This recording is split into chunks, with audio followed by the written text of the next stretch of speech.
Australia's Labour Prime Minister, John Curtin. I'm happy to be back in Australia. I've seen many things and many places. And although every man can be forgiven for loving his own country best, I believe it is an impartial assessment of the facts to say that I have not seen any country or any people better than my own. Welcome to Curtin's Cast, the John Curtin Research Centre's podcast, brought to you by myself, Nick Dyrenfurth, and Redbridge's Kos Samaras. Each fortnight, we bring you the freshest and most challenging conversations with leaders, activists, and thinkers from the world of Australian and global politics, culture, and ideas. Welcome back, Curtinistas, men and women of Australia and children of Australia. We hope under parental supervision. Welcome back to episode 3 of Curtin's Cast, brought to you by myself, Nick Dyrenfurth, and my great mate, Kos Samaras. How are you, mate? Good, mate. The big question that the listeners want to hear is, how many Ks did you punch out over the weekend? It's about 80 on the bike and about 25 on running. Yeah, there's a moment's shock there. No, I'm very disappointed actually by that, because I thought you were more a 200K type of man. But I was in the gym also pushing weights. A bit more insight for listeners. Do you listen to music? Yes. While you exercise? Cosmic Gate? Yes. Very old school, old school. You don't listen to the Shmuel sessions? No. You don't? Arlene Filler? Well, the Shmuel sessions is my DJ mix, which I've sent it. Again, you've Tin Liquor? I love Tin Liquor. I'll put Tin Liquor on my next mix for you, mate. Mate, it's awesome. And you have to solemnly promise me that you're going to listen to the Shmuel sessions. I will. You can. This is your stuff. Yeah, I'm making lots of promos for myself here. You can stream that Mixcloud and SoundCloud and TikTok. And Kos, of course, is a TikTok superstar. Great. We have a sensational guest this morning. Clare O'Neil, a good mate of mine, a good mate of Kos, a good mate of the John Curtin Research Centre. Clare is the Minister for Housing and Homelessness in the Albanese Labor government. She has an extraordinary, stellar CV. I first heard of Clare back when I was doing my PhD thesis, and my supervisor at Monash University, Professor Marion Courtley. Hello, Marion, if you're out there. Oh, hi, Marion. I know. Are you listening, Marion? Said to me, I've got this brilliant student and obviously academically brilliant. And Marion said, did you know that she's mayor of Dandenong Council? I said, how old is she? She says, 20. I said, oh. And I felt mediocre. I felt mediocre at that point. And she has gone on to bigger and better things. Obviously a member of the Australian Labor Party. Previously, she was Minister for Home Affairs and Minister for Cybersecurity from June 2022 to July 24. She is a superstar, incredible career so far. Welcome to Curtin's Cast, Clare O'Neil. Oh, it's absolutely so thrilling to be here with two of my absolute favourite people, and just can't wait to get into this. I'm so glad you two have started a pod. I know, right? Why were you not doing this 5 years ago, guys? We need this, and the discussion's going to be awesome. Just before we move off. I'm a late bloomer, Clare. I'm a late bloomer. Yeah. And I know what you're going to say. You're a sort of modern Luddite, but I love that about you, Nick. Just one thing I want to mention about Monash. Nick, you and I did something which is becoming less and less common, which is we really doubled down on our Australian history. And at Monash, for people who are interested in Australian history, we had Graham Davison, Marion Courtley, we had Mark Peel, like these absolutely extraordinary Australian historians. Andrew Marcus, and these people are experts at things that we all think are so fascinating and important today, about multiculturalism and racial relations, about politics, about history, about social policy. That was my whole university education, and I feel really privileged that we got to study with those incredible people. It is an amazing privilege to be taught by those people. Yeah. John McCarty, he taught me economic history. He's one of the doyens of economic history. He taught me economic history as I stumbled through a commerce degree. Yeah. I think I took that subject too. I went back to do a Bachelor of Arts because commerce wasn't really my thing. It's so cool though. I think I really value my training in history because you realise in politics and in social issues, like nothing really is ever new. Everything's been experienced in some way, shape or form before, and history just continuously repeats itself. And the same mistakes in a lot of my work in history was about studying mistakes that governments had made. I wrote a lot about housing actually when I was at uni. Did you? Yeah. We're going to deep dive into housing today. Oh yeah, can't wait to get into that with History you. rhymes. Yeah, history rhymes. Yeah, exactly. it rhymes. Cozzy. Yeah, wouldn't say repeats, it rhymes. Yeah. No. Yeah. And it's St. Patrick's Day today. You're decked out in a little bit of green. Well, obviously being an O'Neil, Yes. it's an important day for me, but a more important day for Nick, whose birthday it is. Mm. Happy birthday, buddy. Thank you. How are Yeah. you, Nick? I'm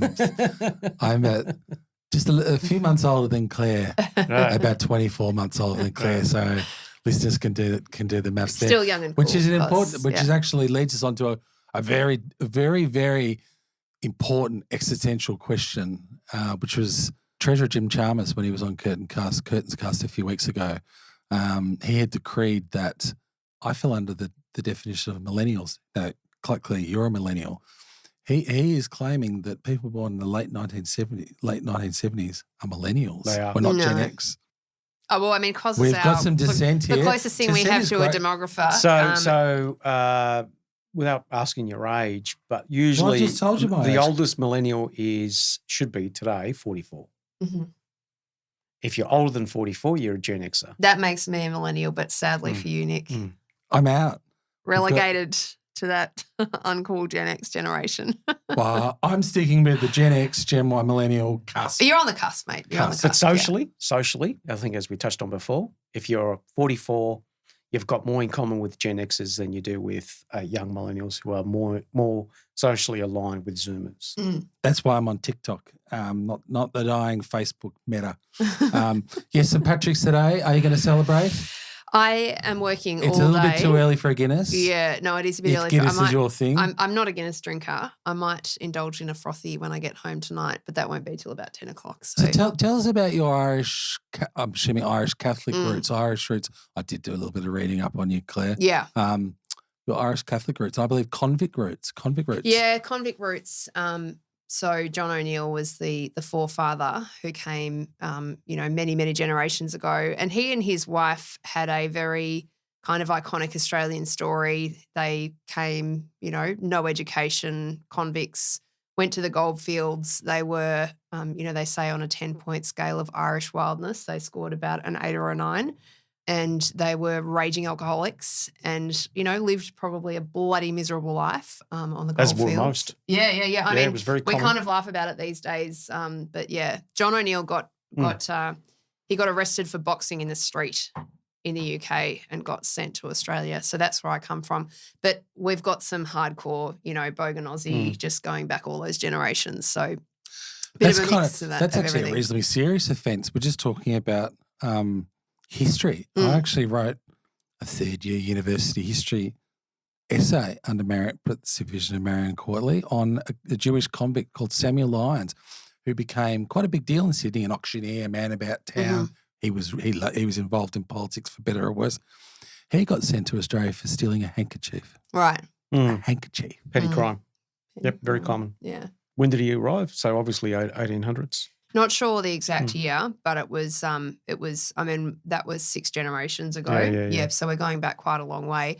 But everything from there, is just that Australian experience of, coming to a place that was, very Must have incredibly been foreign. like Mars. Yeah, exactly. So And then- here's a question I'd like to ask, because this is something that I think as society we're still grappling with, right? So for me, I'm born here, but my parents were migrated from Europe. So my identity is still wrapped up in the homeland, right? So, when I don't have that identity crisis. Most people who who are first, second generation, Greek, Italian, whatever that is, your identity is still quite stable. Question for someone like you, and there'll be a lot of Australians that fall into this basket. You're obviously multi-generational in now in terms of, you're 6 generations in. Mm. You still have that connection to Ireland? Just very remotely. Yeah. I couldn't Right. exaggerate it, but just very remotely. I think the main thing I feel really deeply connected to is the kind of Australiana that I was raised on. Right, yeah. Learning how to play the spoons and, the convicts, the goldfields, bush rangers, all of these things that were like really staple foundational things that I learned about in my childhood. And that's probably what I really think about as my historical roots. The reason I ask that is because, you see, I think that's what people who, for example, try to challenge the Australia Day and issues that actually buttress up against national identity, you come up against that multi-generational.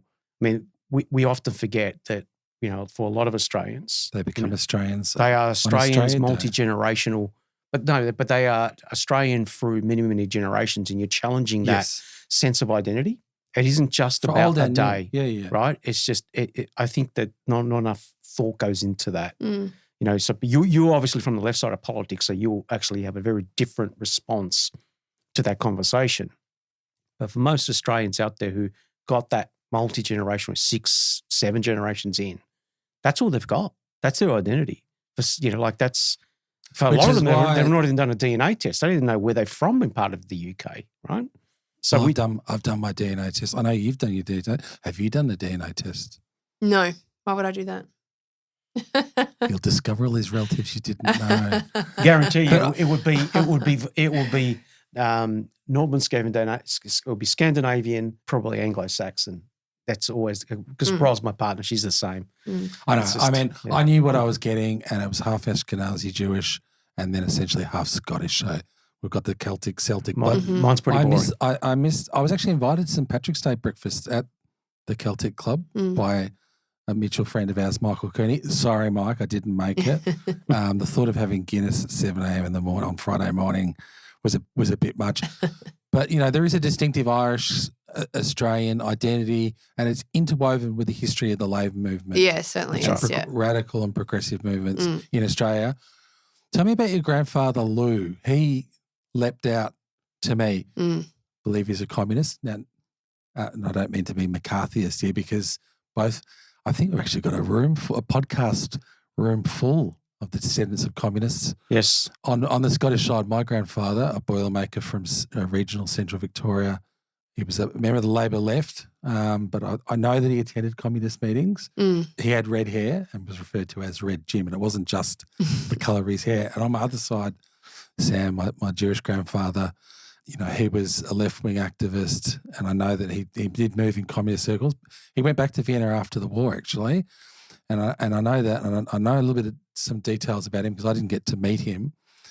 But there's a CIA file which is online, and you can see Sam is involved with the Communist Party of Austria in Vienna. I think he was hunting for Nazis. And that's a good occupation. He led a very interesting long life. I know you've got some communist ancestors in your background. Kos, Lou. Tell us about Lou. Lou was my grandfather on my dad's side, and he was a communist. He grew up on a sheep farm, a very large sheep farm in Ballarat, and their family worked the farm. And he was radicalised by just what he saw around him, basically all these people working, shearing sheep and doing the like, and then some rich landowner getting all the benefit of it. So that radicalised him. He was a communist, for all of his adult life as far as I can remember. My dad started a job bartending at one of the communist clubs in Sydney, and he said he'd never seen people treat their workers as badly as these communist leaders did, and any socialism was dead to him after that. So my dad was a lifelong, and I mean lifelong, Labor voter, but he was always, a centrist like I am, and we were raised because Labor was the party of the working man, and this was the party that throughout my parents' life had seen them, both of them grew up with absolutely nothing, like no single advantage, and both made something really, from my perspective, extraordinary out of their lives, and they did it because of institutions created by the Labor Party that helped lift them out of poverty. So yeah, both parents very strong Labor supporters. So I want to talk about and hi Dad, hello to my dad, not a communist, definitely a centrist, but I don't let him forget that he was an actor in the 1960s and 70s, an actor and a director, and was part of the New Theatre troupe in Sydney, which was basically a CPA front. Right. Dad's going to hate me for bringing that up. But your parents, so you are the daughter of two publishers. So how was it? What was it like being raised by two publishers? And I'm assuming you've got three children. Yeah, two boys, two boys and a daughter. Yeah. I'm assuming you've passed on that love of reading and literature. Yeah. And history, hopefully Australian history. Yeah, I mean, absolutely. Both of my parents were publishers. Both ran their own publishing company. And so I guess two things I would say about my childhood. We were obsessed with books. I mean, that was, if there's one thing that just completely typifies my childhood, it's books and reading. That was all that we did. And when you went into my childhood home, there were just literally thousands of books on every surface, on every shelf. And a lot of them were published by my parents. They were both basically obsessed with Australia and Australianness. Yeah. So I, was raised, we talked about Australia constantly in my household. My dad published books about Australian art, about culture, about history. He published some amazing biographies, Arthur Corwell's biography, like amazing political books, John Landy's books. This like, to be Australian, that was like the best thing you could describe something as in my household. That was genuinely how we thought about our country. My dad used to say, I'd rather publish a lesser work of Henry Lawson than the very best work of William Faulkner. Like, to us, Australianness really meant something. And that influences me massively. Like you were talking before, Kos, about Australia Day. One of the things I think we need to really consider is how we as progressives are building a positive cultural identity for our country and celebrating that we genuinely do live in one of the most amazing countries in the world. And we don't talk about that enough, I don't think. Well, that's fundamentally the weakness in everyone that wants that date changed. There's no alternative that is going to tap into that deep sense of. There's my alternative. Well, it's a deep sense of identity, but also culture, and that can have many, many different shades to it.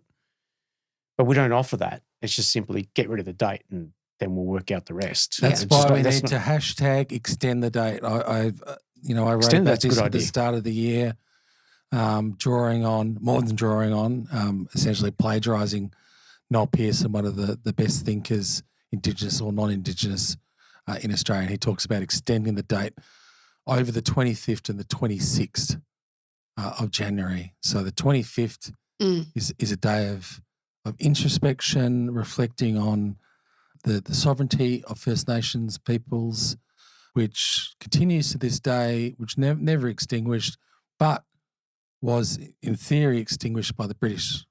As the 25th passed to the 26th, and the British proclaimed sovereignty over the entire continent of Australia on the 26th of January 1788. But as he points out, he says, the problem with deleting the date, with getting rid of the date, is you are forgetting history. It's exactly what you want people to sort of confront and think about, is the significance, the seismic significance of what happened across the 25th and 26th of January 1788, where 60,000 years of continuous occupation of Australia, custodianship of the land, care for the land, this incredible rich culture was essentially, it was all turned upside down. So we can't forget that, but we also, as Kos points out, for new and old Australians, they have this sentimental attachment. But also, you might, if you actually treat it that way, you might actually get people thinking about, well, those ships that arrived were carrying a certain cargo, which was a certain class of person that the British Empire was not interested in. These were poor, dispossessed people who were imprisoned for, as we touched on before, stealing a loaf of bread or whatever that was. Miserable lives, right? And shipped over to the other side of the world, which was akin to basically flying someone to Mars back then, right? For most of these people, they wouldn't have actually travelled more than 5 kilometre radius outside where they were born. I mean, this is how psychologically shocking it would have been to them. So there's not enough attention on that either. That it wasn't just the invasion itself, but also these the purpose of the expedition was not a nice one, right? It was basically No, it was another prison colony, right? I mean, that's it was there's lots of factors. Some people say the British were out here, looking for there was obviously geopolitical factors at play. Australia was a source of flax in terms of building ships, but because you're right, it was also about getting rid of a big social problem. 100%. But it had a tremendous influence on the course of Australian history, and people argue that it imbued Australia and Australian politics and culture with a radical edge, with a progressive edge, and we're sort of naturally progressive. Look, I think a lot of this discussion comes always back to Australia Day, and that's not really how I think about it. I think about it in a much broader manner. I think that human beings have a deep human need to belong and feel pride of their foundations. And for me, the left should own that, because we always did in our beautiful, great country.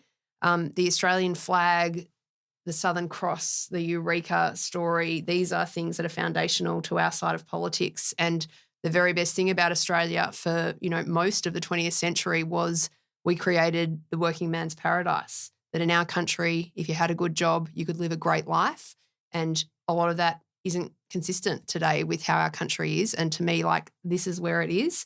We need to build a national pride story for our political movement. And, that's something I think is really important. And by the way, I think we're doing that under Anthony Albanese. I mean, you see that this guy is not interested in culture wars, and he's not interested in, critiquing. He's interested in honest, descriptions of what it is to be Australian. But I think always knowing that at the end of the day, a beautiful multicultural country, it is a fantastic place, and we're also lucky to live here and to be born here. And, we've got to remember that in the narrative we tell. 100%, 100%. We live in the greatest country on earth, but real patriotism, Claire, and I know you're a patriot, real patriotism is loving your country and wanting to make it better. Speaking of politics, so do you have, growing up, assuming there was, grew up around books and literature, assuming there was a political discussion there. Growing up, who was your hero? Jim Chalmers a few weeks ago talked about reading a biography of Keating and saying, if politics is the game, the showbiz that this bloke's involved in, I want to be in that game. Who did you have? I know that, Simon Crean was an important mentor to you, but who jumped out and said, I want to be like them?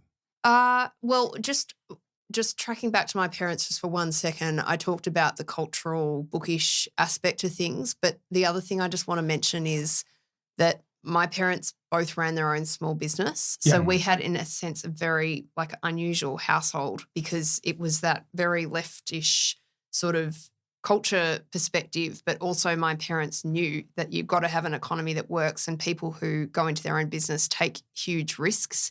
And they both did that multiple times in their lives. And so, that's an important piece of it for me. Just on the politics, I don't have any people that I look at and think about all the time. There are some people in politics who I greatly admire. I mean, I just think about Julia Gillard, because I know to be the first is so hard, and it took so much guts and courage and bravery to run for Prime Minister as the first female to do so, and then some of the great things that she achieved in education and other parts of her work.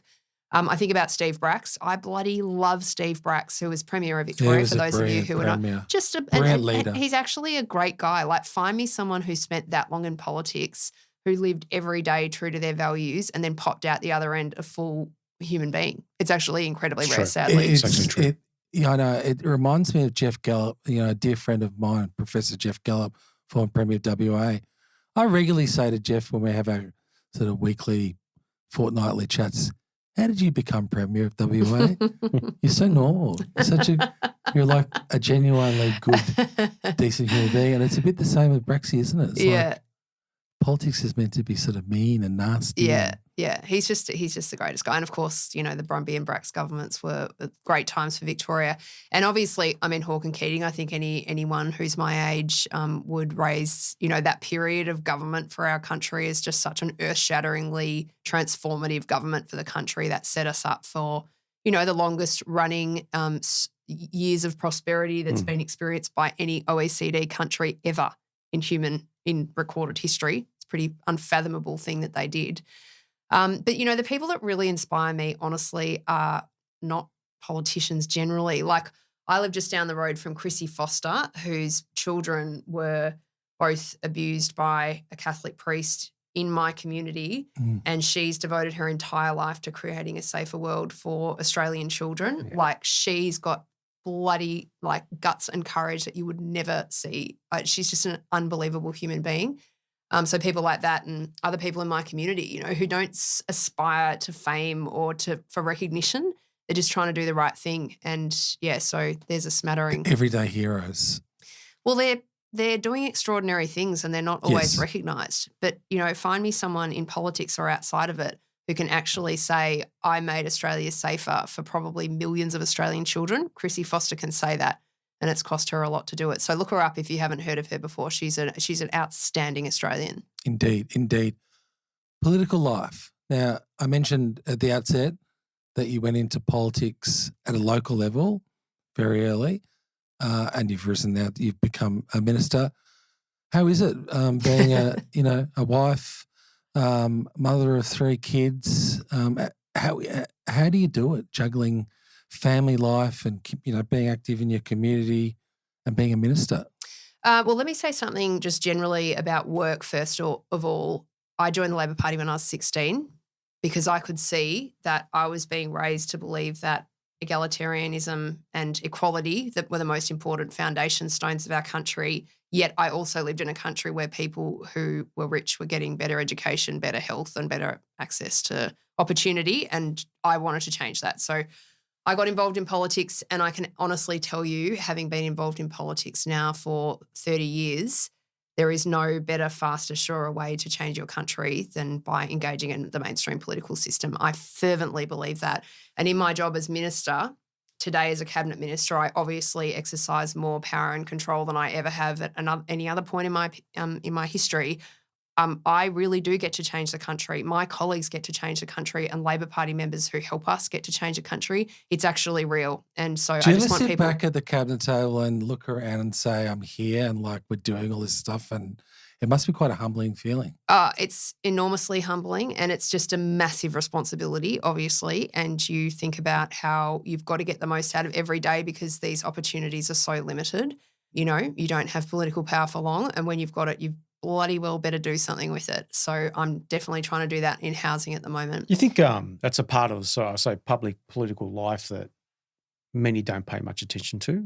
The pressure of knowing that you're responsible for X amount of, the well-being of millions of people that I think that the media in particular don't actually acknowledge. That's part of the psychological burden of actually doing the job. I think anyone who's taken on a big position of responsibility in their lives would know that you feel incredibly filled with that sense at the beginning, and then you just grow used to the additional pressure. And, for you too, you'd experience that too. Every time you move that step ahead in life, you adjust yourselves to the new level of pressure. But I think, I wouldn't be looking to the media for sympathy. I think that's not their role and not their approach. I think that we exercise power, and it's appropriate that we be highly scrutinised when we do it. So I don't resent that. But your question if you're looking for a friend in the media, get a dog, Claire. I would never bother. But I would say just with the juggle, it is mayhem. I really I'm the mum. I'm still the mum. I've got 3 kids. Yeah. I'm the main parent that helps them with, the things they need to do with their lives. We have a lot of childcare support, by the way. You need it because I'm away for about a third of the time.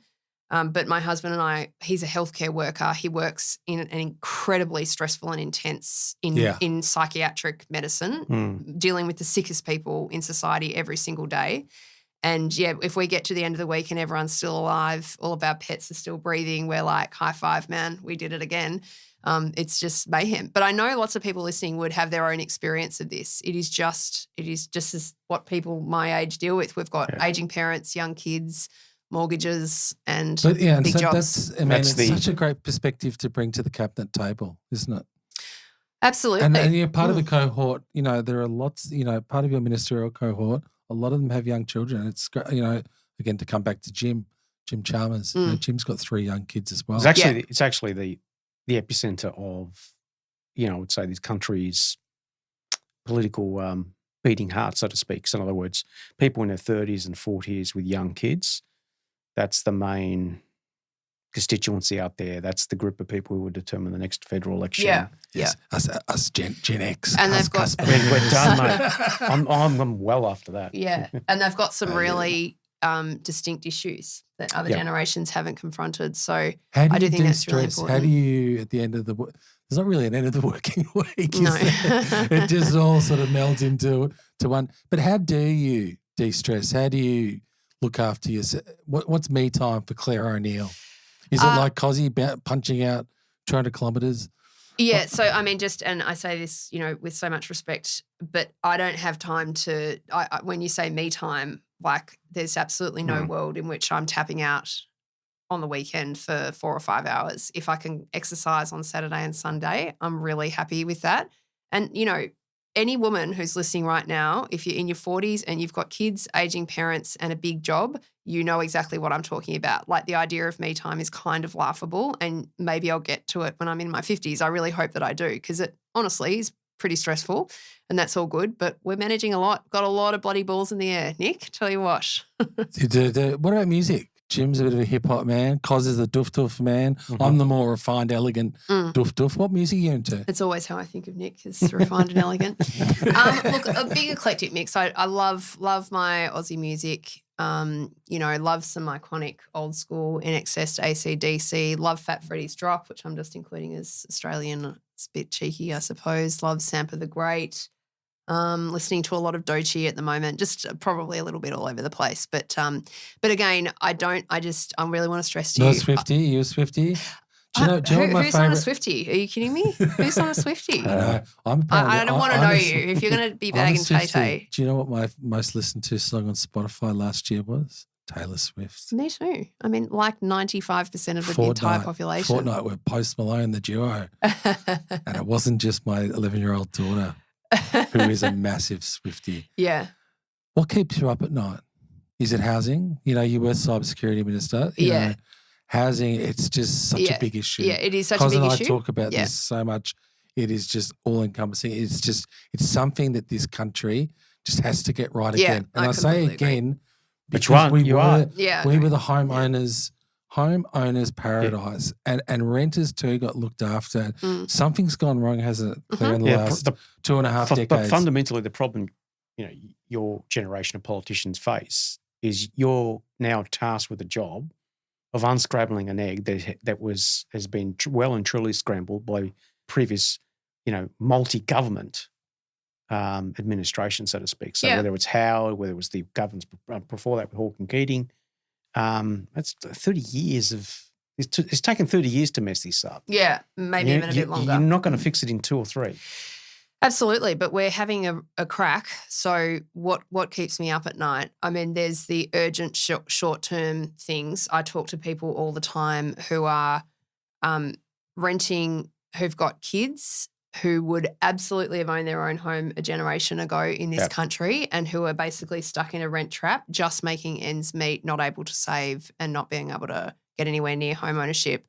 And of course, the reason that housing is so important to me, if you just think about those Labor foundations and what we're trying to build as a good life here in our country, housing is everything. So when you look at the home ownership rates that have declined most in our country, young people who are on low incomes are about half as likely to own their own home today as they were in the 1980s. And that tells us not only that home ownership's a problem, the experience of being low income is radically different to what it was like in the 1980s. These kids do not have a stable foundation to stand on. And it's the foundation of setting up a good life for yourself and your family. Exactly. You know, everything, you know, child's mental health, future well-being, education, physical health. It's just the house and having a roof over your head. It is so foundational. It is so foundational. Maybe health. It's a human right. Health is your first, but then you've got to get to housing. So, yeah, I mean, I'm basically obsessed with this problem, and you guys know me. I am high ambition every day, every way in my work.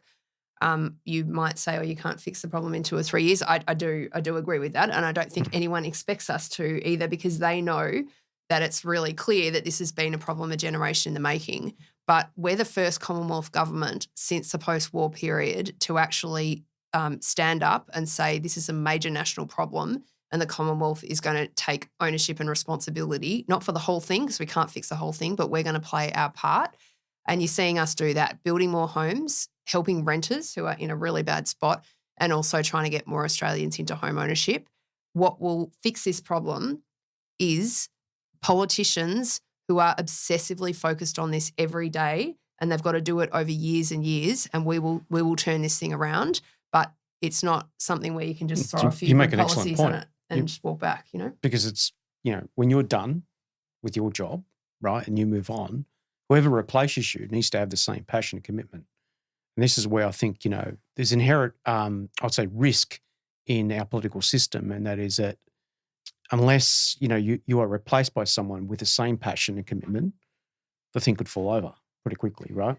Well, what I would say is if you're a Labor person in Australia today, this housing is it. If you care about inequality in our country, there is no more important place to be than in the housing conversation. And I think most people who I sit with in Parliament know that. Yeah. Because we don't, you and I are having a podcast about it. We hear it, Kos, every day. We talk to not only that generation of millennials, let's call them, who are renting, who should own their own home and should have that foundation stability. What about those young people? We have a generation of kids growing up in our country who think that home ownership is never going to happen for them. They're looking at that, seeing dramatic differences in the housing opportunities that their parents and grandparents faced. Yep. And yet we're supposed to be getting better all the time. It just doesn't make sense.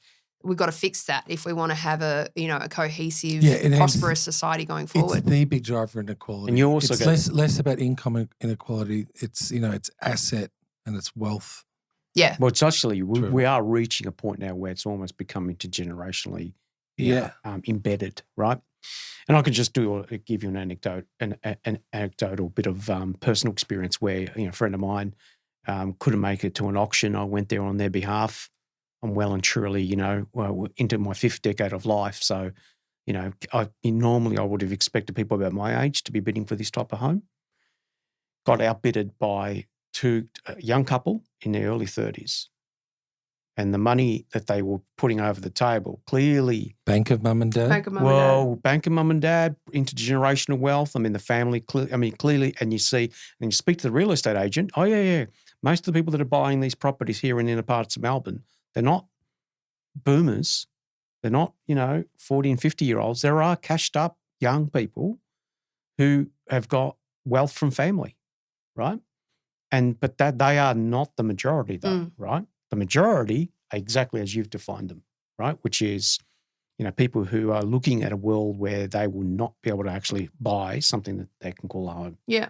And because you would hear this in your groups all the time, but, I speak to people frequently who tell me so profoundly upset that they're delaying the decision to have children. Oh, absolutely. They're making career choices that aren't suitable for them. They're moving, 90 minutes away from family and supports that they have. Yep. Like housing is everything. This is about what defines a good life in our country. It's that solid foundation to build a life and prosperity for your family. And you're right, Kos. Yep. Basically, we've got to be honest here, for probably 40 years, politicians either did nothing or did things that created the problem that we've got 100%. Right now. And, but this government is doing something, Claire. I said you go to bed, it keeps you up at night, but it gets you out of bed and you are full of passion and drive. So what is the government doing? And there's an acronym which is thrown about the place, HAF. What is HAF? So what's the government doing? Bottom line, why do we have a housing crisis in our country? It's actually something that's quite straightforward. We have a housing shortage. We don't have enough homes, and that's why house prices are going up too quickly. It's why rents are going up too quickly and renters have no negotiating power with their landlords. And it's why we're all seeing around our suburbs that rising population of homeless. So we've got to build more homes, and our government's putting shoulder to the wheel to work to build 1.2 million homes with the states over the coming 5 years. as part of that, our government is also trying to rebuild our stock of social and affordable housing really in our important. country. So just know this, for the first 2 terms of the coalition government, they didn't build a single social and affordable home in our country, not a single one. Now, we've made a commitment this term to build 55,000 social and affordable homes, and 30,000 of those are going to be built through something called the Housing Australia Future Fund. So this is a generational Commonwealth investment. The Commonwealth usually doesn't spend much time on this. We're saying we've got to address this because we've got people that are never going to survive in the private market and they need government help.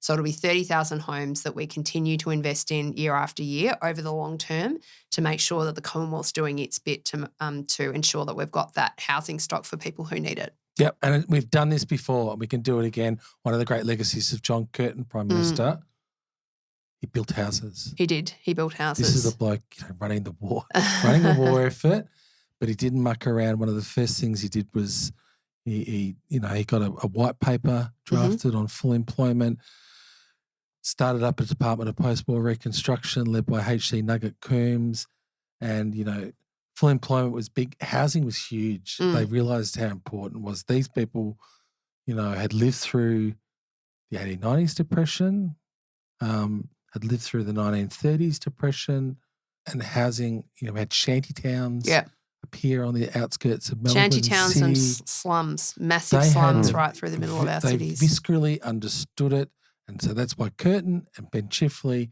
got to work even during the war and said to the states, we're going to give you all this money, but here's the catch. You got to build some homes. Yeah. And you've got to get moving. And they did. Yeah, they did. They set themselves a massively ambitious national target, just like our government has done. Yeah. And they built, more homes than anyone really had believed was possible. And it's a really important point, Nick, just so, people listening, if you're interested in the history, basically Curtin and Chifley took the Commonwealth right into the housing discussion. The Commonwealth hadn't really been involved all that much before. But since the post-war period, basically the Commonwealth has been on this slow, steady march out of housing. In 2013, Tony Abbott, when he was elected Prime Minister, said a coalition government's not going to have anything to do with housing at all. Literally just said, this is not our job, we're tapping out. And that's what I really want people to understand with the Albanese government. We've actually brought the full force of the Commonwealth back to housing, and we are there at the table. The Prime Minister's negotiated the National Housing Accord with the state and territory leaders, and we're actually back in the game of housing and making big progress on building, helping renters and helping home buyers. Fantastic. And really, I don't want to dredge up ancient history, and John Howard's not really ancient history, but John Howard's when the rot really set in the early 2000s. And they did some terrible things with capital gains tax, negative gearing. Hello, Misha Zielinski, if you're listening. I know you're listening, Misha. Misha calls them the two gorillas of Australian housing policy. And they don't really seem to have learnt anything, which is really bizarre. I've got a friend, again, a lot of shout-outs this episode. Gray Connolly from the Twitterverse, X, formerly known as Twitter. Gray uses a lovely expression. He goes, there is no future for conservative politics if people don't have anything to conserve. Well, it's the foundation of Australian conservative politics. Yeah. And that's one of the reasons why they're struggling so much, and they have no new ideas. Yeah. Just quickly before you go on, it's part of the reason why. Okay, so Labor's got a problem at the moment electorally, and people in their 30s and 40s are shopping for an alternative who are feeling the pinch. They want to blame someone for their difficult life. So they say, well, I'm not going to vote Labor. And then we ask them the question, well, okay, so what are you going to do? And they say, well, I'm not voting for the other mob because the other mob doesn't represent them either. Yeah. They absolutely understand. No. They're part in the part. Actually, that part is quite intentional. No, the language they use is they're part of the same problem, right? Yeah. But they're worse. So it's a worst option. So, what you'll find as a result of this discontent is that the vote is going to spray. Yeah, they're looking for options. I wouldn't exactly say it's going to be to the benefit of Dutton. You've got to actually offer hope for people to come to you. Yeah, exactly. Right? And I think because, I've got a big conversation to have with those people that you're talking about between now and the election about what Labor's done on housing and what we're planning to do here. But one thing I absolutely know is that the Liberals have the worst possible plan for this because their plan will raise house prices and build fewer homes. Basically, the two things we do not want to happen. They have expressly said they're going to do it in public policy. The first thing, raising house prices. This super for housing policy idea they have is so terrible. And I want people to understand that what it's going to lead to is an immediate increase in house prices across the country. So this Super Members Council analysis that came out today says there'll be basically an instantaneous 10% increases in house prices. It's adding, more than $90,000 on average to the average house price in each capital city. What it will mean is that young people are just bidding against each other with the additional cash that they've been able to get out. And because the thing that I think is so rancid about this is that basically we'd be facilitating the younger, poorer generation to ransack their super and give it to the older property owning generation. It's a neat one-to-one. It's just a wealth transfer. It's a wealth transfer, but here's two things there. It doesn't build a single new tax. house. We interviewed 30-year-olds about 18 months ago, in focus groups, and to test this very policy. There were two things they raised with us that they had concerns with. One, the point about property prices going up. They said, well, hang on a minute. If I pull out 30 grand and then the next person pulls out 30 grand and the next person pulls out 30 grand, we've all got 30 grand more to spend. Wouldn't that just push prices up? Because we're competing against each other, right? So that's the first one. It's economics 101. And the other one is, okay, nice. So I have to raid my retirement whilst older Australians didn't have to do that. Why am I having to do this? Yeah.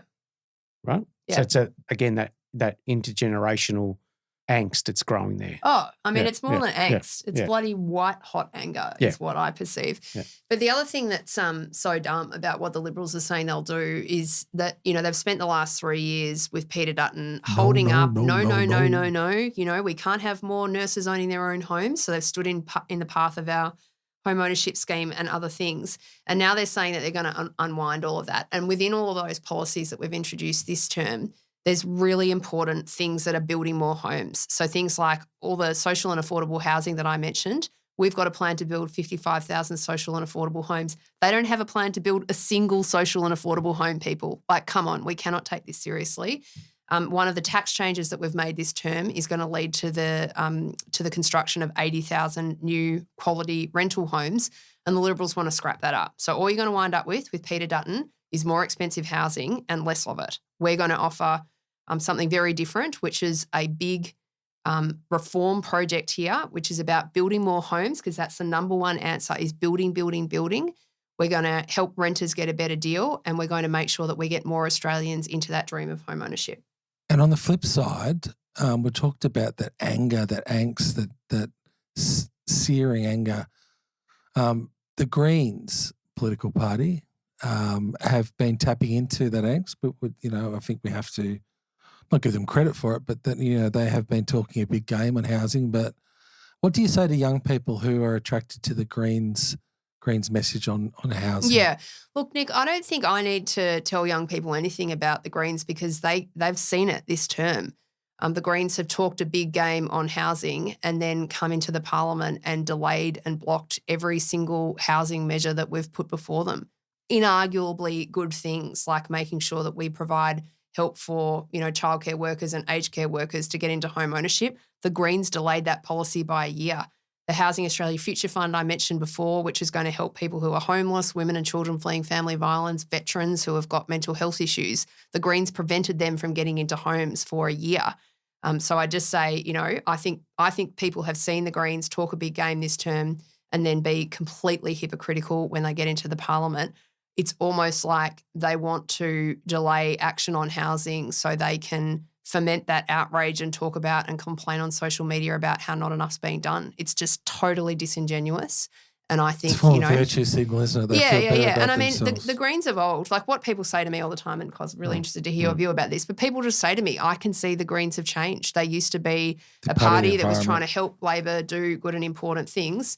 And now that there's a party that spent the last 3 years trying to stop us from making important moves. Are you picking it up, Kos? Well, you can tell the Greens have. Yeah. So Adam Band's language yesterday on Insiders. Sarah Hanson-Young's now doing more media because she's viewed as a more moderate voice within their political movement. And, they would have picked up what we're picking up, which is, the point I always make is Green activists are not Green voters. Yeah. The two are very different. Just like Labor activists are not Labor voters. It's all parties need to all parties are the learn same, that right? lesson Yeah, absolutely. Like it's and And Green voters kind of like seeing Labor beat the coalition. Mm. Right? They kind of like They seeing. kind of don't want Peter Dutton to be their They kind of Prime don't want Minister. Peter Dutton, Yeah. right? I mean, this is it. Like they are progressives. Yeah, and I've seen Adam Bant is mouthing that rhetoric. Yeah, correct. So he's now very careful because he knows that these Green voters kind of like, well, hang on a minute. Well, every time I go online and I'm watching, I'm paying any attention to politics, you guys are ripping these guys down and beating and aiding and abetting the other bloke, being Dutton, right? So that's cost them votes, right? And we've seen that. So now they're trying to turn that around. I think that shock which they've experienced, which is, multifaceted. It's Queensland state election, it's local government, there's a number of examples, ACT, all of that. Yeah. I'm assuming Look, if that changes they didn't perform particularly well. But if that changes their politics, if that changes their politics and their approach to the other progressive party in the country, then that's a good thing. Yeah. Right? So I like just approach it from a more positive perspective, and that is that, well, if going forward they're actually helping you as part of an alliance, that's a good thing, right? That's what you want. That's what this next generation needs. That's what the Australian people want. They want to see practical outcomes from this parliament and the next parliament. Now, on the green theme, do you like my subtle, smooth segue? We're wearing green St. Patrick's Day. We're talking about greens. Do you have friends on the other side of politics? I was going to say the other side of the aisle. Yeah. But we have many aisles now. Many pulpits. Yeah. Many pews. Are you friends with anyone on the Liberal national side, the Green side? Can you name names? I'm not going to ask who you dislike. Would you share a pint of Guinness with Adam Bant just to mark St. Patrick's Day? Well, I definitely have friends across the parliament, and people like Michael McCormack on the national side, really good fella. Helen Haynes, most of the crossbench, really, really good, hardworking people who are there for all the right reasons. There's a smattering of other people kind of on the Liberal national side of things. I don't want to exaggerate it though. I think politicians love to, talk about how when the debate shuts down, everyone's friends again. Politics can get really nasty, and I regret that. I really do. But once you've, sat in front of someone who's yelled at you and told you, that, people say really nasty things to each other, and it is hard to build a solid foundation of friendship out of that. So there's definitely good friendships there. But to be honest with you, Nick and Kos, you guys know a lot of politicians. Yep. There's some people in politics who aren't very nice people, and that's just how it is. And unfortunately, they do tend to influence the culture of the parliament. On the flip side, when you've got good people who are, there for the right reasons, who know what those human limits are, and Michael McCormack I definitely put in that category, they do imbue the parliament with a sense of, togetherness and common spirit. By the way, do you know he's got a bit of Greek in him? So he was. Didn't know that. Yes, I know, right? It's true. Hey, typical Greek. Typical Greek. You're Greek, aren't you? Everything good in life. That's right. No. So he attends he attended the biannual International Greek event that occurs in Athens, where anyone that has a Greek connection and is in Parliament is invited to attend, and he was there. Oh. That's how I knew. I didn't know before that. Yeah, that's wonderful. But I think the message for voters is who you send to Parliament really does matter. It really does matter, not just for the ideas and the ambition and the inspiration and the leadership, but actually qualities, human qualities. They matter a lot. And when we have very nasty people in our Parliament, unfortunately, politics takes a nasty tenor. And I've seen that shift and change in the time that I've been in the House. Yes, to be regretted. We don't regret having you on Curtin's Cast this week. I should say before we wrap up, I've received some very sad news this morning. A very good friend of mine and a very good friend of the John Curtin Research Centre, David Cragg, passed away over the weekend. David was an exceptionally fine human being, and that's why I'm wearing my AWU. I'm not just here to bait Kos. I'm wearing my AWU. Join that union. No, I'm joking. I can give you a membership form. No. Metal Workers is fine with me, mate. Well, we might merge with you. That's right. David was an exceptionally fine human being.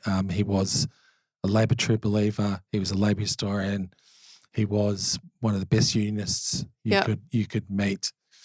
A stalwart of the Federated Ironworkers and the Australian Workers Union. He was Assistant Secretary at Trades Hall. active member of the Melbourne branch of the Australian Society for the Study of Labour History, and a really good supporter of mine. And he was with the Curtin Centre from its inception in 2017 as a board member and advisory council member, and he leaves an enormous hole. So to David's friends and family, our thoughts are with you.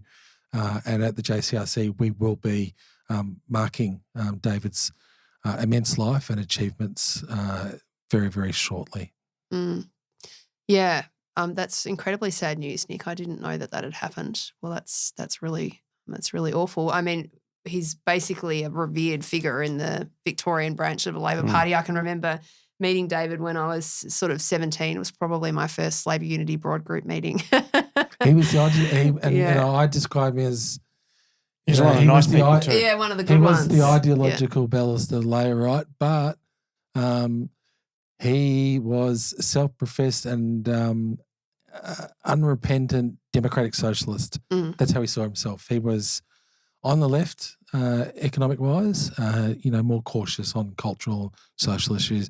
Anyone who was anything to do with Labor Unity, Labor Right, knew David. He was just part of the furniture, and it'll be really hard getting your head around that. That's really sad. He won't be there at the next JCRC event. So on that somber note, thank you though, Clare O'Neil. It has been an absolute pleasure. I could talk to you about Australian history, economics, policy, and housing, of course, the big barbecue stopper issue at the moment, all day, every day. But you've got a day job which you need to scurry onto. So thank you very much, Clare. Oh, it's my pleasure. So great to talk to you too. Thank you as usual, Cozzy. And we will see you on the next episode of Curtin's Cast. Ciao and arrivederci.